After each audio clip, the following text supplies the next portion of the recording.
Welcome officially to Leading Like a Mother. I am so excited to be with you all. I'm Randi Braun, and I'll introduce myself in just a second, but I'd love to hear from you all in the chat. Please feel free to introduce yourselves to each other and to me. I want to hear where you're joining us from and what makes you a mother. Like, how old are your kids? Like, I have 3 kids. Their ages almost 10, almost 8, almost 2.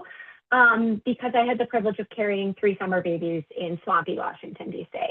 So I would love to hear from all of you in the chat. And I don't see anything coming in the chat. It makes me wonder if the chat's not working. There it is. I'm like, we usually have if you're new around here, we usually have a very active chat. So thank you, Lisa, for breaking the ice. We've got Lisa in Detroit with a 7-year-old and 9-year-old. We have Lauren in Westchester with 9 and 6. Melissa from Indianapolis with 16, 14, and 12. Sarah from West Virginia with almost 7-year-olds. Baton Rouge represented with middle schoolers. Crystal, whose youngest is going to be 3 in a few days. Oldest is 4. Whoa, I know what it's like to have them really close together. Oh my God, Chrissy has a 9-week-old. Can we please show her some love in the chat? Kudos to you for being here. Caroline in New York City with a 10-month-old baby. Jessie from New York with a 2-year-old. We have Alexandria, Virginia with 8, 7, and 3-year-old. And her words, not mine, wild monkeys. Olivia in Dallas with 9 and 6. Beth in DC was like, I think we should be neighbors. We were. 4-year-old and 9-year-old. I live in Northwest DC now. Corinne, 3 grown adults. Wow. Okay. So many different kinds of families. Nothing makes me happier. I'm Randi Braun. I'm so thrilled to be with you. And I am the mom, like I said, to an almost 10-year-old, almost 8-year-old, and almost 2-year-old. And about 2 years ago, when I was first postpartum with the youngest, I took myself to an exercise class in Washington, D.C. And I worked out very regularly with one of our former First Ladies of the United States of America. And as I came into the studio that day, it was my refuge.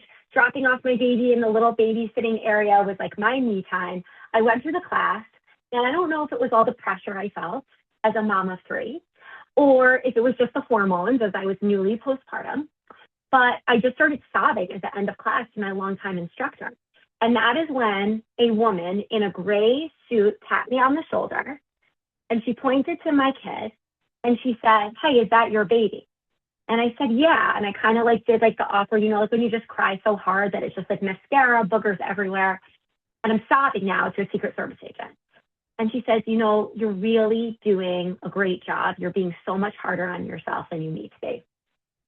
And then some fairy godmother who happened to pack heat and drive away in a bulletproof Suburban instead of carrying a magic wand and fluttering away in some horse-drawn carriage, she was gone. The First Lady was gone. The Secret Service agent was gone. And what I was left with was a really messy face and a great reminder that I was being too hard on myself.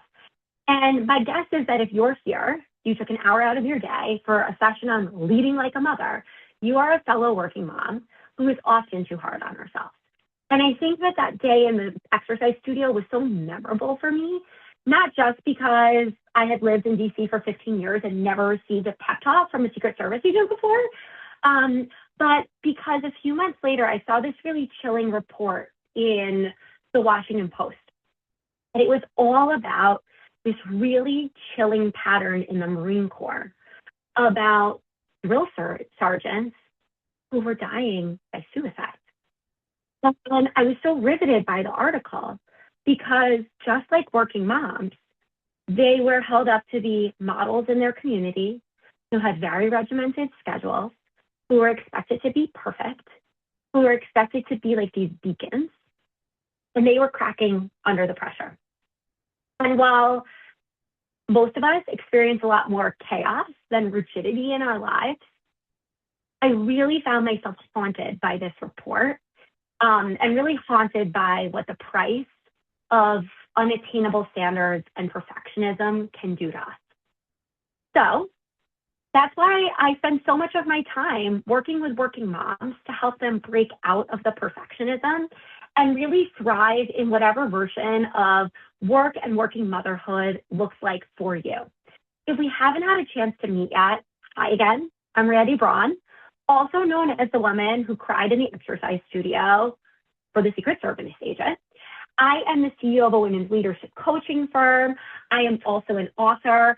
And I always say this is just a very fancy way of saying that I do three core things with my time. The first is I coach high-performing women to crush it at work without feeling crushed in the process. The second thing I do is I do a ton of speaking. So for example, next week I'm going to be in like 2 different cities across 2 different days speaking at 2 different conferences. And the third thing I do is I do a lot of convenings because I really believe that women have to thrive as a pack. So some of you are here and we just spent a day together on Friday at one of my retreats. Some of you are here and we just spent an hour together yesterday in one of my group coaching cohorts. And some of you are here because I'm someone who you stumbled along on the internet or because someone sent you the link to this webinar. And whoever you are, whether we're old friends or new friends, I'm so thrilled to have events like this because I really believe that if women are going to thrive, we need to thrive together. We need to thrive as a pack. Which brings us to our webinar today on leading like a mother. Some of you have heard the exciting news that I am right now deep in the process of writing my next book called It Shouldn't Be This Hard, which is all about thriving in working motherhood. And as we approached Mother's Day last week, I thought it would be really fun to put together this webinar on leading like a mother, talking about some of the tools that I work with my clients to help them really thrive in working motherhood. So while we're not going to be able to cover every single tool I talk about in 10 chapters of my forthcoming book, what I do hope we're going to be able to do today is talk about the real tools I use with my real clients to help them really thrive in working motherhood. And before we roadmap, I do just want to say that there is nothing I'm going to share here today that's a prescription. Every single thing we're going to talk about today, I want you to think of as more of a buffet. Just look at the chat. Look at the diversity of women who are in this group right now. We have someone here with a 10-week-old. We have someone here with 3 grown adult children, and we have dozens and dozens of women in between. Please know that I make no assumptions about your family structure, your lived experience, your origin story. I really, really love that every single woman who has joined here today has a different career, a different life experience, and we're here to celebrate that. There's a reason we are going to talk about 10 different tools that you can use to crush it at work without feeling crushed in the process. It is not because at the end of this hour, I want you to feel like, oh my God, I'm going to do all 10 of these things. If you hold yourself to that standard, you are going to be wildly overwhelmed. My goal is that every single person walks away with one thing that moves the dial for them. With that said, I'm going to check in really quickly and see if there's any questions. If you're one person's getting an echo, if I'm having a bigger tech challenge, if someone could flag that for me in the chat, if a lot of people are getting echo, please always feel free to flag that. Please, please, please also use the Q&A. If you've never been to a webinar before, you know I love taking questions and I want to take them today. Is anyone having any tech issues or questions before we begin? Okay, if everyone's good to go, will you send me your favorite emoji in the chat?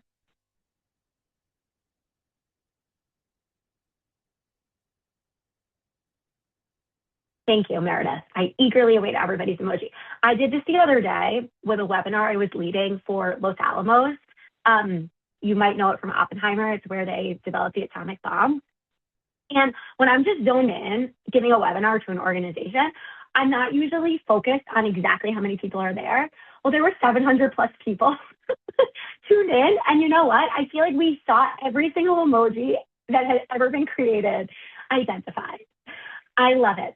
So let's talk about 10 different tools that we can use to crush it at work and not feel crushed in the process. And the first thing I want to offer you is I really want to offer you to zoom out and to reframe your stress. I know I just said that this should be considered a buffet, not a prescription, but there is an exception that makes the rule. And this is something I really want you all to take away. How many of you are stressed out right now?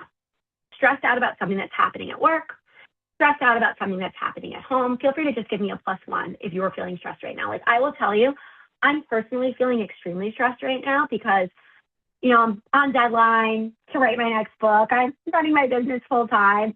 And as you know, if you have school-age children, the school year is winding down, and that means all my care is going to reset. And this is also a great time to reiterate. Just because I'm sitting here and I wrote the books doesn't mean that I don't feel stressed.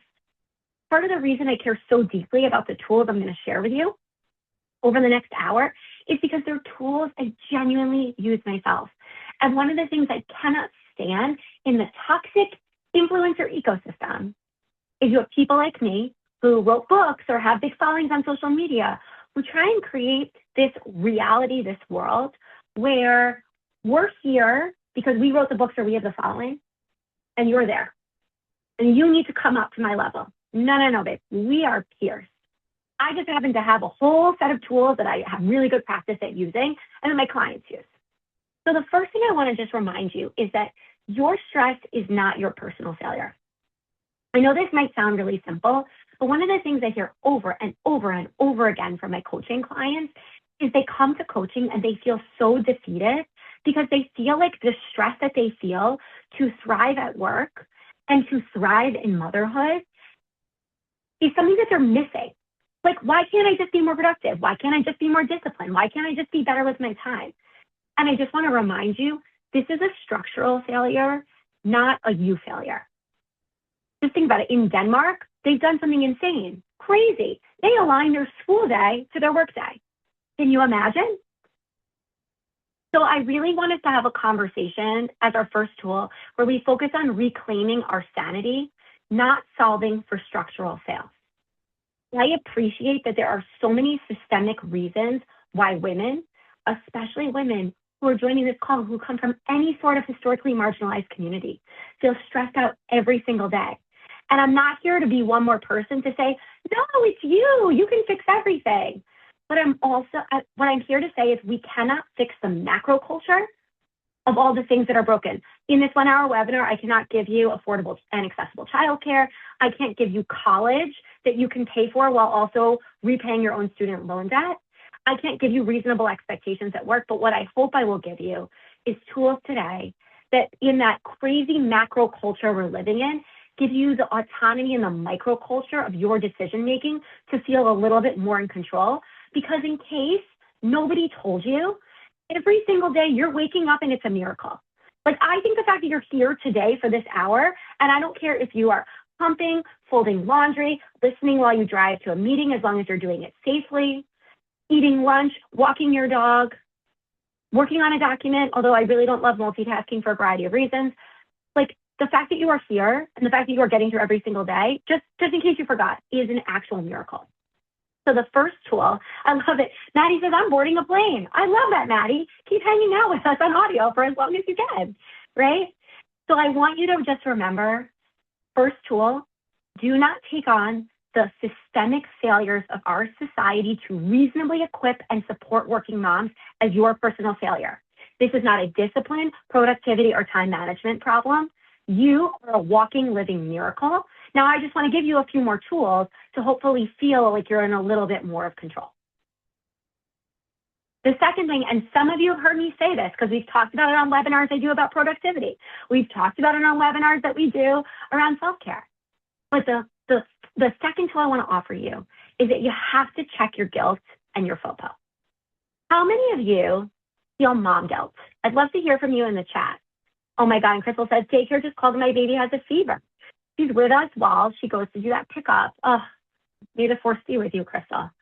I'd love to hear from you in the chat. Madeline says 1,000% to guilt. Jenna says all the time. And I just want to hear, to the extent you're willing to share it in the chat, what do you have guilt on it? Like, is it you have guilt about the time you spend commuting? Is it guilt taking time for self-care? Is it that you check emails when you're on vacation because you feel guilt about the team? I'm going to get to FOPO in just a second, Jenna. Yeah, mom guilt all the time. By the way, hi, Meredith. We miss you in DC. Okay, let's talk about the difference between understanding guilt and FOPO, which is fear of other people's opinions. Guilt are the emotions that we feel when we act in a way that is not in alignment with our personal code of conduct and our values, right? So if I promised my kid that I would be there at his football game, and I just decide to blow it off because I feel like I want to get a facial, that is something that I would actually have guilt around, because my values include integrity, include trust, include reliability, include showing up. But a lot of times we say we have mom guilt when we actually have FOPO. We have a fear of other people's expectations. And so I want you to check yourself for a minute. That thing that you feel like you have mom guilt for, or work guilt for, or productivity guilt for, is it actually guilt or is it actually FOPO?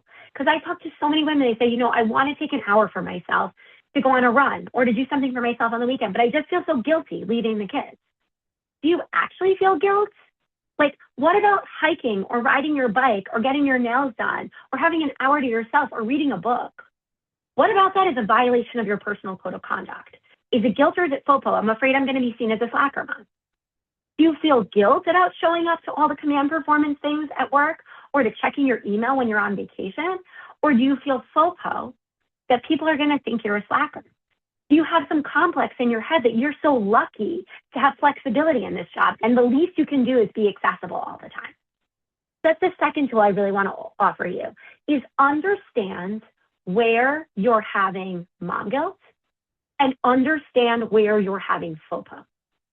And I also want to warn you to beware of FOPO as an inside job. Now, I know what you're saying, Randi, this is fear of other people's opinions. How could this be an inside job? So often I see that we carry FOPO as something we dress up as guilt, and it actually comes from us, not from other people. And I'll give you an example of this.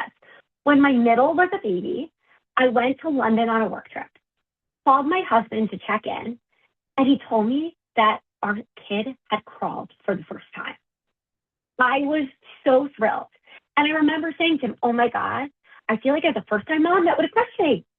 But as a second-time mom, I remember saying to my husband, I just feel so good that he can thrive without me. Well, I was in the plushy bathrobe, hung up the phone. I went to go blow dry my hair before taking myself out to a nice sushi dinner, which can we all agree if you travel for work, work is like the best built-in mom break there is.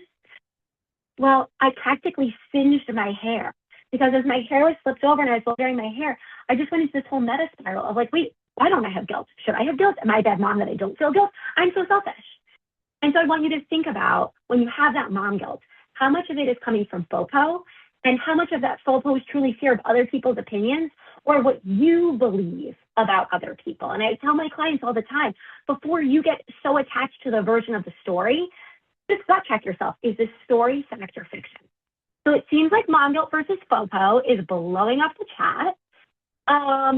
Okay, so there's lots of mom guilt. Jen says, so true. This is actually FOPO, not mom guilt. So important to have a trusted mom in your circle. FOPO that so many of the senior leadership people on my team don't have kids. And here's what I would say is like Crystal, people pick up what you put down.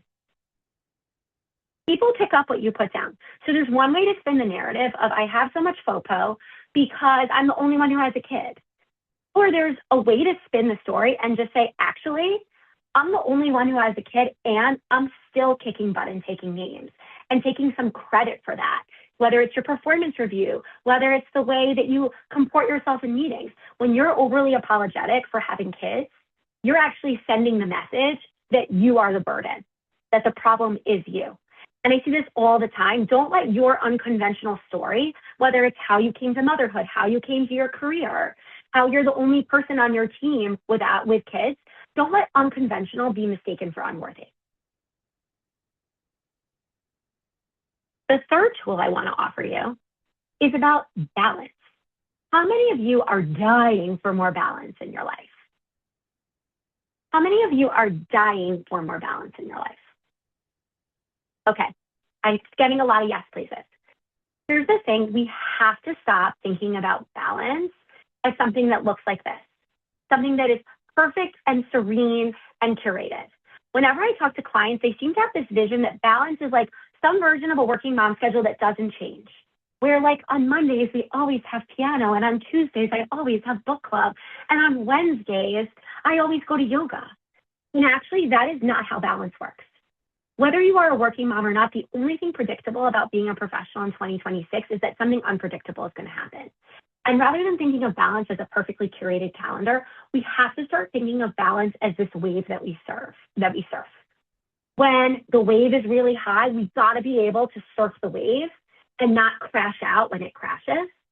And when those things are calm, we have to be able to be content sitting on the board, basking in the sun, waiting for the next wave to come. It is about surfing the highs and chilling out on the lows and learning to recognize the lows. And I tell this to people all the time, because when I went on my book tour in 2023, the number one question I got on the road was, how do you balance it all?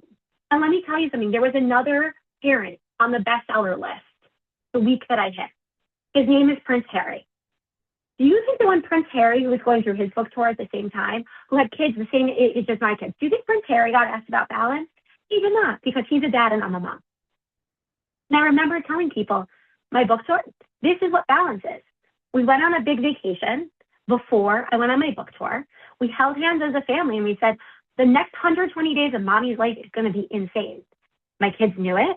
My partner showed up. He knew the assignment and supported me. And balance didn't mean coming home from bedtime all 100 of those days.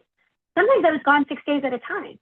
Balance looked like putting in the quality time when I was home, putting in the prep time with my family before I left, and then I took the summer off after my book tour.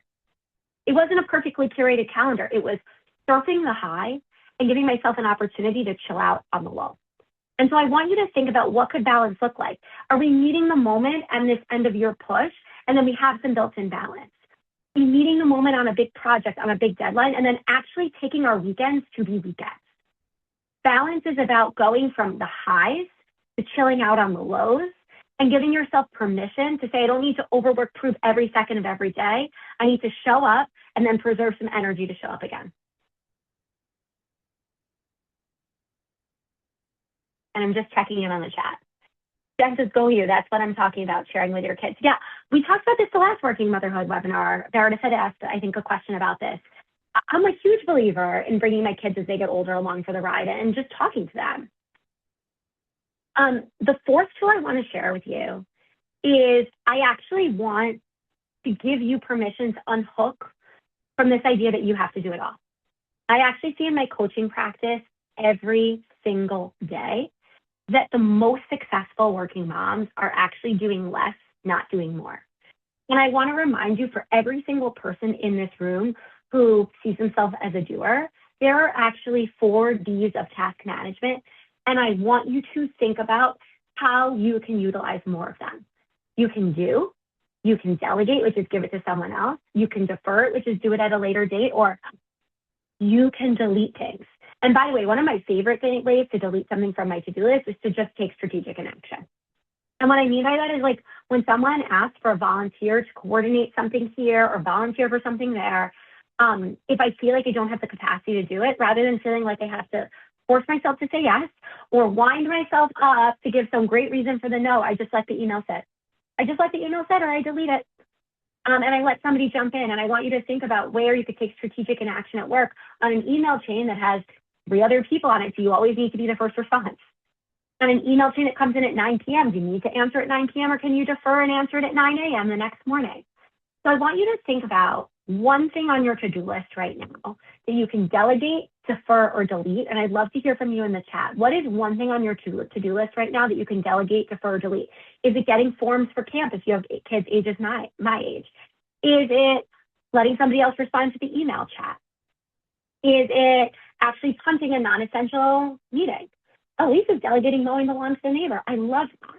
And here's the thing is, I find that when I find small ways to delegate or defer, delete things, it has this positive momentum. The more I do it, the more things I find that I can do.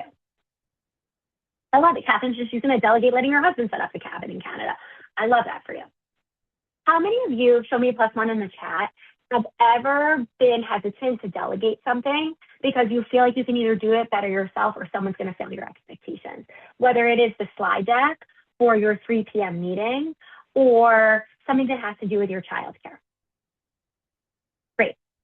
That brings me to tool number 5, which is I really, really, really, really, really need you to get better on your delegation math and to redo your delegation math. I used to be somebody who delegated 0, exactly 0, because I always felt like I could do it better myself, and I was impatient to share instructions with people. Until about, I guess at this point, I guess it's been 10 years, my friend Jamie Werner, who at the time was running the Congressional Management Foundation. That is a foundation that gives the professional development to Congress. So I always like to say, Jamie's really seen it all.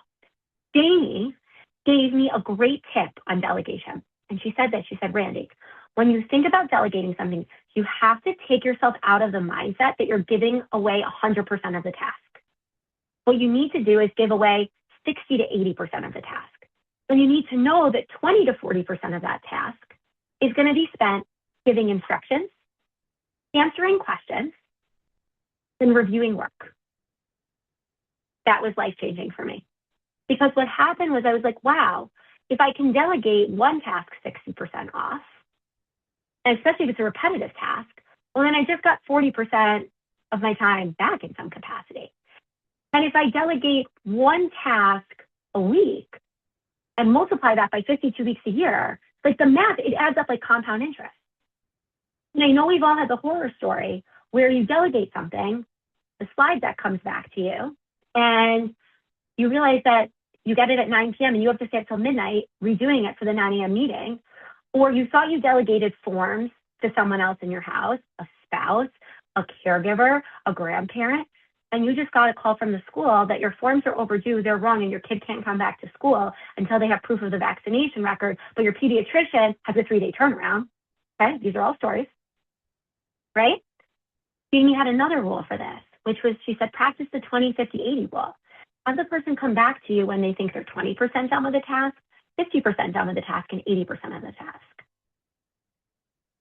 Since I have started implementing this, I have never had a delegation emergency again.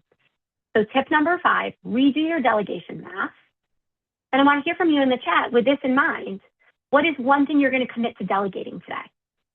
Is it like Catherine setting up the cabin in Canada? Is it signing your kids up for a camp? Is it booking a flight for a summer vacation? Is it being the go-to point with your in-laws when, like, why are you the go-to point with your in-laws if you have in-laws? Love to hear from you in the chat. Nobody's going to delegate anything? I'm honestly stunned. I expect better. Madeline says housework. If Madeline, the coach in me is going to push you to be more specific. I really, really want you to be more specific. And Melissa said I'm going to delegate more to my kids. I love that. We used to go through this drama in my house about like the library book and this and that. And finally, I just started saying to my kids, guys, it's your library book. It's your library day. Tell me what I can do to help support you. But ultimately, it's your job to put your library book in your backpack, right? I see a lot around housework, right? And I just want to name this, that today, working moms actually do more domestic work than stay-at-home moms did in the 1960s. Just take that in. Working moms today do more work around the house in the domestic sphere that stay-at-home moms did in the 1960s. Even more stunning is that women who are the breadwinners do even more domestic work in their homes than non-breadwinning moms.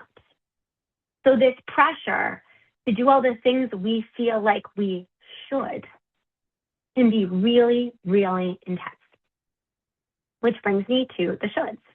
How many of you have made a decision in the last week or month because you thought it was something you should do?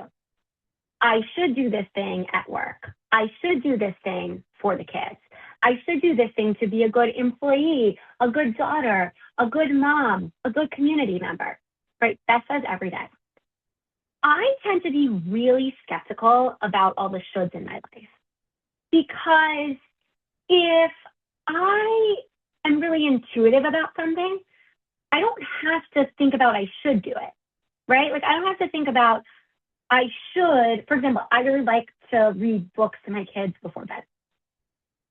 I don't have to think, oh, I should read a book to my kid before bed because it's something I authentically want to do.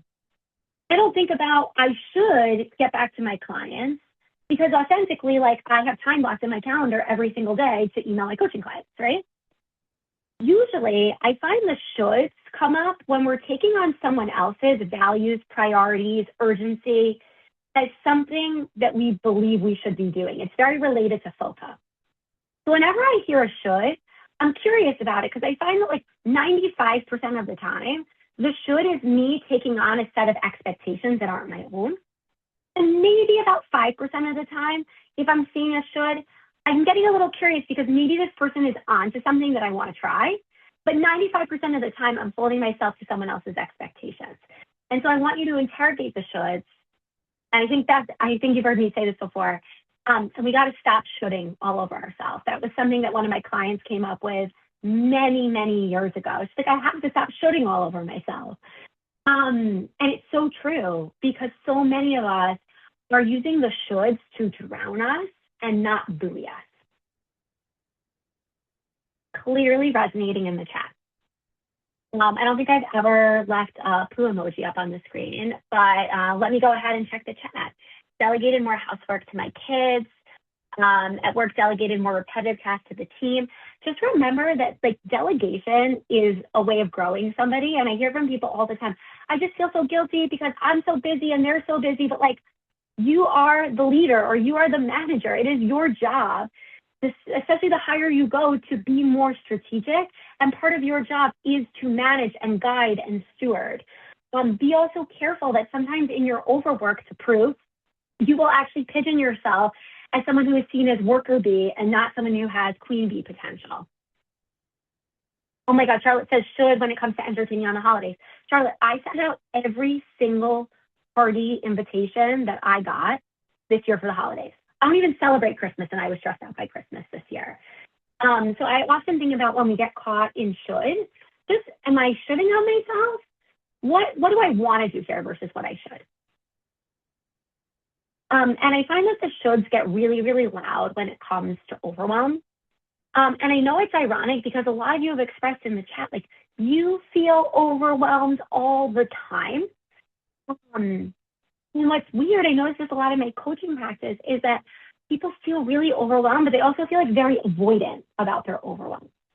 And so they start to, when they are walking the dog or feeding the baby in the middle of the night, or driving back from the travel soccer practice they just dropped off at, or washing your hair in the shower. We start to think about goals, or we start to think about things we want to change, and we just get so overwhelmed with how overwhelming our life is that we just kind of like push it to the side and just keep on doing. We dive into our to-do list, we go into the next thing that is required of us, and I actually want you to start hanging out a little bit more around what overwhelms you, because we need to be clear about what's making us feel overwhelmed so that we can start to change it. And I always say this reminds me, and like, forgive the toxic diet culture metaphor, but I've never thought of one that's better. So I welcome crowdsourced recommendations. But I always think of this like when clients tell me that like they have a goal, but it's too overwhelming to start it. So they'll start it when they have more time. It's like saying, okay, well, I'm going to go on a diet tomorrow, but let me just swing through McDonald's, grab one last Big Mac, supersize the shake, and add a double order of fries, right? Or they say, I'm so overwhelmed by what's happening at work. I know I really should reorganize the priorities or see what I could take off my plate, but we just really have to get through this next big project. But here's the thing. The biggest statistical predictor of how busy you're going to be next week, next month, or next year is how busy you are this week. And I know that for some of you, that is going to be crushing. But that's why we need to start figuring out what's making us so overwhelmed. And I encourage you, like, take out a pen and paper and figure it out. Because a lot of times, if we can figure out what's overwhelming us, we can come up with a system instead of having to play constant whack-a-mole on our choices. Like, I used to find it really overwhelming to figure out who was going to do pickup and who was going to do drop-off. And then we just started a system. We said, you do mornings and I do evenings. And even though, like, I travel constantly, so I'm constantly taking up the schedule in our house. Because we have some kind of a system, we're not reinventing the wheel, right? We're editing instead of authoring. So just take a moment now and be honest with yourself. You can put it in the chat. You can put it on a piece of paper. Like, what's really overwhelming you? Because we really can't solve for that unless we name it. Related to that, the other real thing that I want you to get on paper is I really want you to start thinking about your goals and getting them on paper. I find with so many of the working moms I work with, we fall into this really insidious career drift. And what I mean by that is, like, have you ever been on one of those walking walkways in an airport? And if you're on the moving walkway and you're on your phone and you just automatically get on the next moving walkway, before you know it, like 7 TikTok reels later, you've missed your gate and now you're running back because it's final boarding. Maybe this is not a relatable metaphor because not everyone on this call takes 50 flights a year like I do. But I find that what happens is we're just so busy getting through that we don't take a minute to think about our goals. And so I want to encourage you to actually take out a piece of paper, to throw them in the chat right now, and really ask yourself, like, what are your professional goals? You know, do you want to start a new business? Maybe you even want to have your own business 5 years from now. Get it on paper. I don't care if it's 5 years or 5 minutes from now. You want to get promoted. You want to get a raise. You want to survive the next layoff. Like, what are your professional goals? And again, I'd love to hear some of these in the chat. Right now, I'll just share with you, one of my big professional goals is just to give myself time and integrity over the summer to actually have more time to work on my manuscript. Because right now I'm only working on it like 2 hours a day, and it's really hard to not have that deep writing time. Love this. Catherine said she wants to learn more about AI. What are your personal goals, right? For me, my personal goals right now really revolve around my self-care. I feel like I've really pushed myself to a brink, trying to run my business full-time and writing the book. And I realized that there are some very specific things I want to budget into my week every week that I'm not. And so I've literally started budgeting them in. What are your financial goals? Right now, I'm very focused on what the plan is for my oldest to go to college. Like, that is a real financial goal that I have right now that I'm so lasered in on. And what are your family and your relationships goals? So over the next 6 weeks, I'm going to have some of my heaviest travel of the entire year.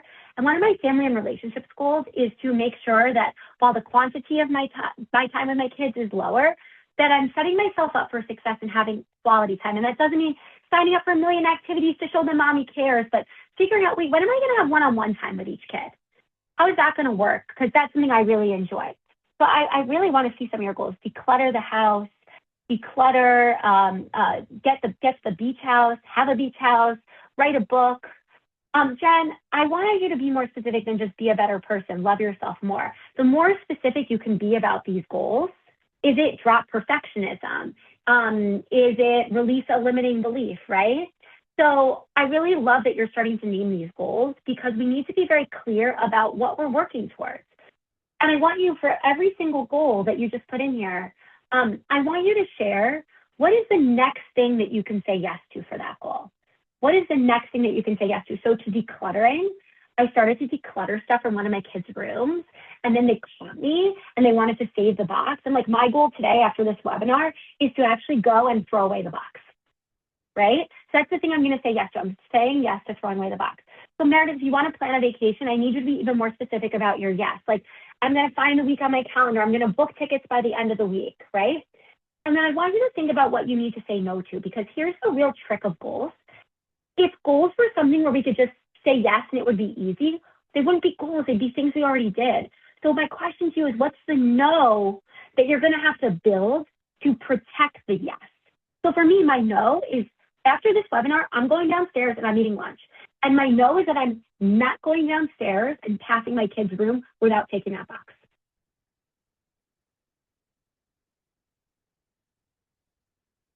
Related to goals, these are the last 2 tools I'm going to share, and then I actually plan to leave the last 15 minutes for open Q&A. So we already have 2.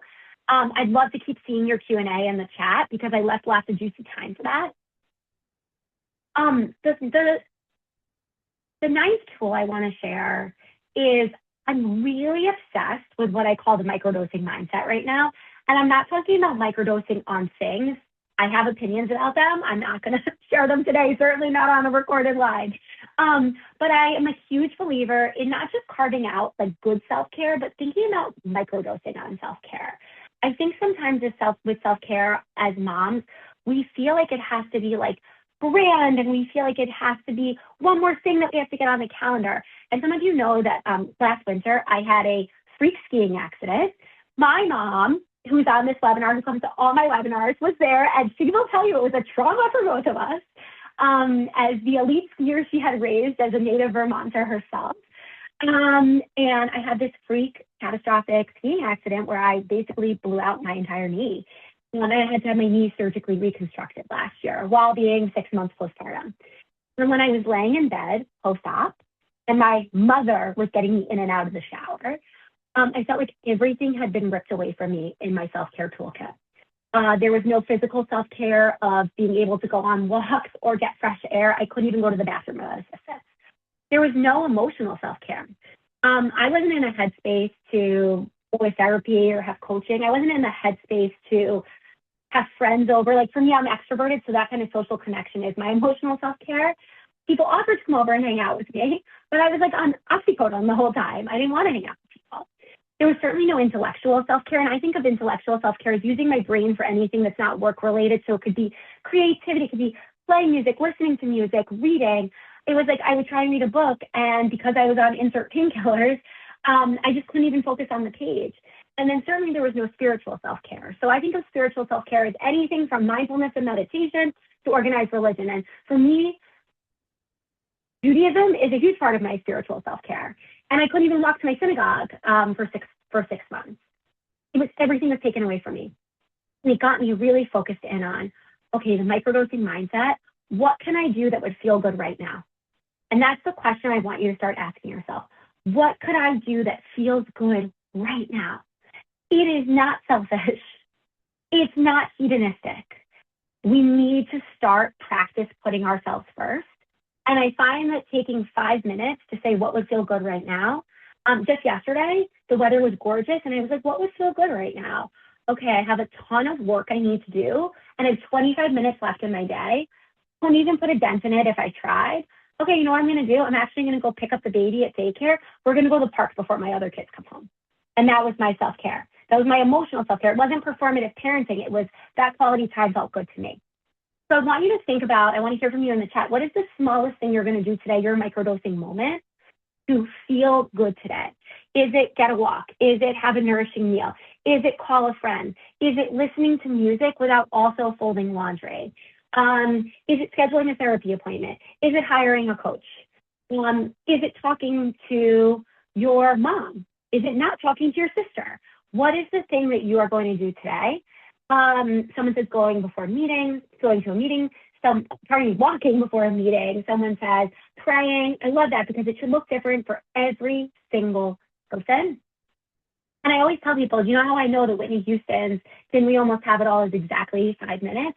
Because sometimes when I have 5 minutes between meetings, instead of trying to answer 17 emails, I just blast that song, do some stretching, fill up my water, and I actually come back so much more focused to the next meeting. Someone says yoga, seeing a friend, drinking coffee if I have to. Coffee for me, Rachel, is a get to, not a have to. I literally love coffee. I have so much ritual built around it. The last thing I want to share, the most underutilized tool to lead like a mother as a working mom, and I hope everyone gets that, leading like a mother, that was like a pun. It's really about owning your wins. And I want you to own your wins at work. I want you to go to your check-in with your manager and share a win of the week. I want you work for yourself, or you work with clients, I want you to go to your meeting with your client and articulate the wins that you have for them. I want you to articulate the wins you had as a mom. I want you to articulate the wins as you had as a human. And so the last thing I want to ask you to do before we open it up to more Q&A, and I want to share your Q&A in the Q&A box, is what is one win that you can celebrate? And I really want to hear it. It could be something that happened at work. It could be something that happened at home. What is a win that you are celebrating? And I'll tell you a win that I'm celebrating was I completely reshuffled my calendar on Monday.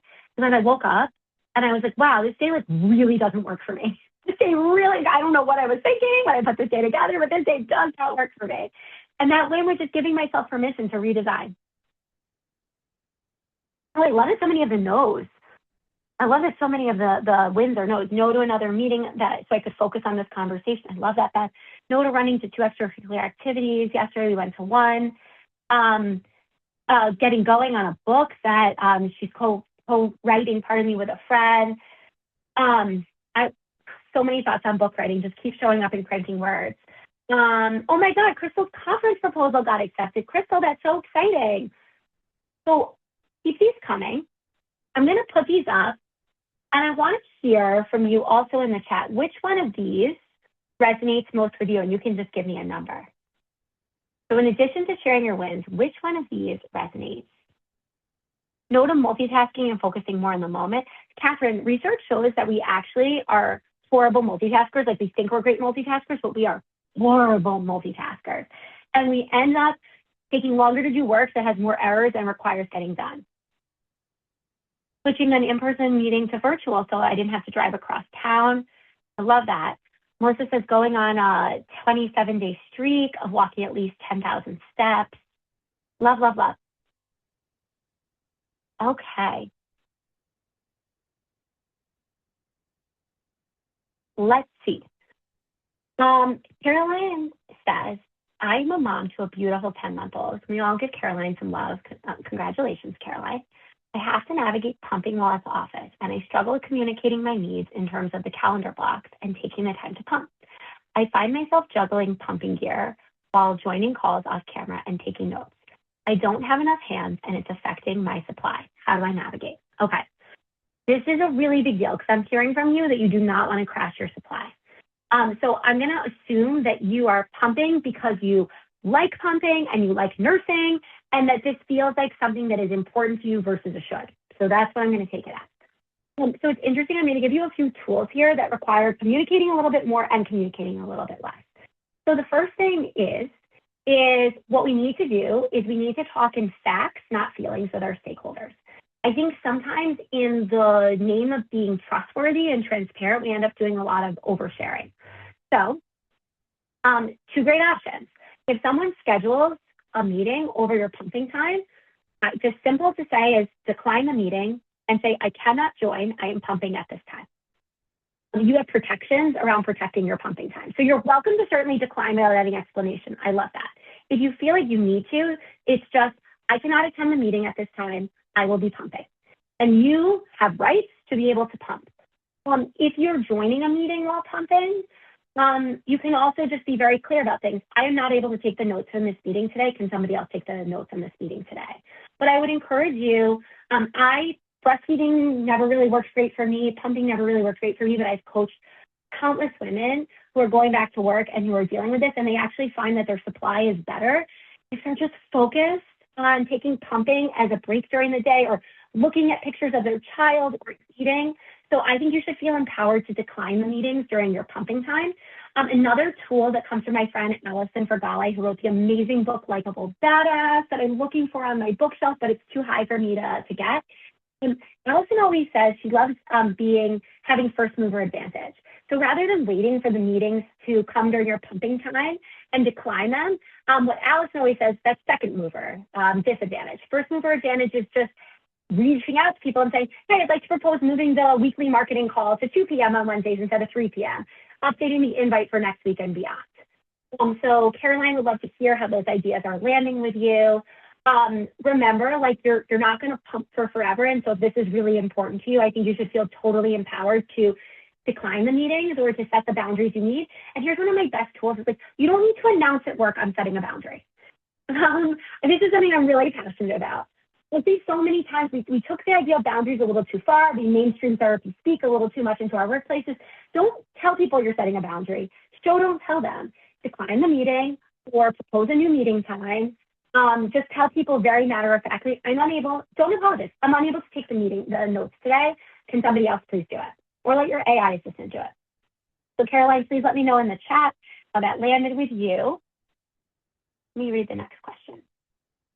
I'd love to hear your advice about a mom navigating a layoff for the first time, jarring nature of it, the push-pull of enjoy the time. And I've been working for 20 years and I want to continue my time growing. Being in DC especially, I have had so many clients go through layoffs. One of the things I find that's really, really helpful for anyone navigating a layoff is, first off, you got to give yourself time to grieve and to cool off. You're going to be so much more successful. So if you've been pushing through your grief or pushing through all of that, please give yourself a little bit of time and space to grieve. I have one client, it took her a few months, and she was like, I need to rely on my life savings, but I'm so burnt out, and I'm so upset about this layoff, but I'm so burnt out that I feel like I actually need a little bit of time to recover, and this is what I saved for. This is why I had a rainy day fund, so that I could use it. This is my rainy day, and I need to sit inside and let it rain. I find that it's really helpful to have structure. And so one of the things I've seen be really effective is just to schedule your day, and maybe from mornings 9 to 12, that's your time when you are doing all your informational interviews and your coffees and working on your resume. And then the afternoons are times where you are focused on the other things around it that you want to do. So definitely some structure to it. I always tell people, obviously, like, don't not take an interview for your hottest lead because they said 3 p.m. and your work block is 9 to 12. But I actually find that a little bit of structure helps give you a permission structure to truly enjoy the time and feel like you're moving forward every single day. So let me know how that lands with you. And then to tool number 10, you gotta own the wins. Getting an interview is a win. Getting your resume to the right person is a win. You really have to own the wins. So please let me know how that's resonating with you. And I'm just gonna check in on some of the things that in the chat. People are all +1 about the calendaring blocks. I love Sophia's idea to add the buffer time. Charlotte says that she likes wearing the LV, the wearable pump. But you can, that's one end of the spectrum, and you can also just block the time too. This is total buffet, not prescriptions stuff, and I love the buffet of options here. Catherine also added, I work almost exclusively with men, so they don't understand. Great, use that to your advantage. I'm not able to join calls when I pump. I'm not able to take notes when I pump. Matter of fact. Yeah, love Charlotte says, talk to HR to see how they want to talk to people. Like, find out like less is more, facts, not feelings. I'm not able to join this call, reschedule it, first mover advantage. Anonymous says, what about real trade-offs? Not going for a promotion because your family needs you more at home. How do you deal with the disappointment and the shame that you aren't fulfilling your potential? Okay, so the shame, I'm curious if that's coming from you or coming from other people. I'm also curious about like why you feel like you can't go for the promotion. How I always feel is if it's something that you really want, go for it and you will figure out a way. Whether that's building out I have come up with the most creative hacks in building my care bench that go beyond a spouse, right? My spouse is maxed out. I don't feel like I could ask anything more of him. Unfortunately, while our vice president has suggested that we just get grandma and grandpa to help, I also don't feel like I can just lean on a grandparent because while I am privileged to have living parents who are able-bodied, my living able-bodied grandparents live 250 miles away. And so I get really, really creative. I once hired a babysitter to walk my kids to daycare, right? Because like part of accepting a promotion was that I needed to be in the office more. And can we all agree that pushing a stroller is not quality time? My mom, who does live 250 miles away, I delegate multiple non-time sensitive errands to her. She repairs all the watches and mends all the coats and takes in the non-essential dry cleaning that I don't need until next season when I clean my winter coat. And I get it every 2 months when I'm in New York, right? Or I sign a bunch of books at her house and she sends them out for me. So the follow-up is one kid is neurodiverse and needs my presence. Okay, I'm so glad that you clarified that. Then I want you to feel, first of all, if you want to think about getting some kind of specialized aid, I have seen parents with kids who have Down syndrome rise the ranks so much to not just lead their organization, but buy the business and now be the CEO and owner of that business. So, and it requires leaning on other people, getting specialized aids because that's what she wanted. If you want to be home, I want you to own your wants so much. Or if you want to keep the balance you have now, I want you to own that. So something is telling me that you're not feeling 100% satisfied with your choice. And what I'm wondering is, do you really want that promotion? And maybe there's some ways to architect the support. Do you really want to be home more or keep the balance that you have, and you're letting the shoulds of other people get in your way? So I think that there's some more kind of like curiosity here around what it is you really want and making peace with that. Because once you feel really at peace with what you want, I find a lot of the guilt, shame, shoulds really fall away. And so I would encourage you to really think about what it is that you want and not worry about what anyone else thinks about that. Last call for Q&A. And Rachel says, on the other side of the coin, I went for and got the promotion because I thought I should, and I really did not like it. Well, I love that story, Rachel. It wasn't how she wanted to spend her time and her life, even though lots of people congratulated me. This is your journey, right? And so I think you have to release the shame, go back to your tools around the guilt, the FOPO, and the should. And let me know how that's landing with you. And please don't take my answer as Randi thinks I should go for the promotion and just hire out the help, and she's not understanding what I want. That's not it. My job as a coach is just to always challenge people back. And I love that Rachel had a different version of the challenge. Any final questions? What are you doing, your business doing to support systemic changes for women? Well, part of the reason I wrote my book was because I felt like my first book was because I felt like we were missing a conversation about what happened when we play by all the rules and don't get what we were promised, and empowering women to rewrite the rules. So one of the things that I do is I think about who I vote for. I think about who I give money to, who's supporting the policies on the policy level. But I also try and do things like make sure my book is publicly accessible in as many libraries as possible, or do free webinars like this. It's all about, I think about changing the microculture. I think that there's so many things I wish for in changes for the macro culture. And how ironic is it that in addition to the work we're doing in the first shift, second shift, and third shift, we're also carrying the load of systemic change.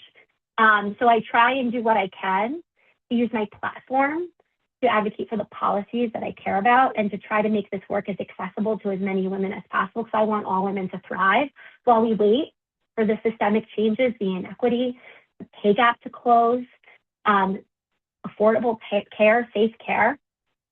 You can let me know how that's landing with you. Can you share this recording with other people? Absolutely. And as we pop off, please share with me one win that you are taking away from you.